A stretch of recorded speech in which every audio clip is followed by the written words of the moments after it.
नैबे थाम्बनेल आरो टाइटेलाव नुनाय गोदान भिडिअखौ दासिमबो फुल नायाखै अब्ला नैबे भिडिअनि गेजेरजों नायनो हागोन। हेल' लोगोफोर, नोंथांमोननि गेजेराव आरोबाव मोनसे गोदान भिडिअनि आपडेट लानानै फैलायबाय। नैबे गोदान भिडिअनि फुल आपडेटखौ मिथिनो थाखाय नैबे भिडिअखौ जोबजासिम नायलां।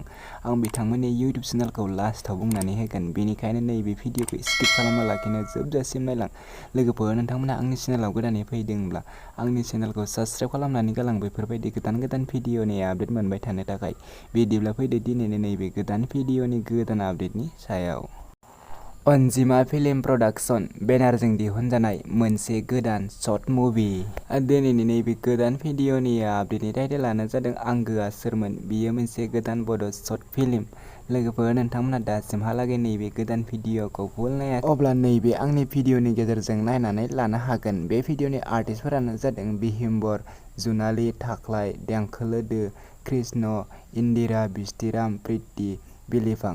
लोगोफोर, नैबे भिडिअआ जोबोरैनो मोजां जादों आरो बिथांमोना नैबे भिडिअखौ अलरेडि फुल आपल'ड खालामनानै होखाबाय। नैबे भिडिअखौ फुल नायनो थाखाय बिथांमोननि इउटिउब चेनेलाव थांनो नांगोन। बे भिडिअनि स्ट'रि, स्क्रिप्ट, डिरेक्टर, केमेरा, एडिटिंआनो जादों मोगथां बसुमतारी।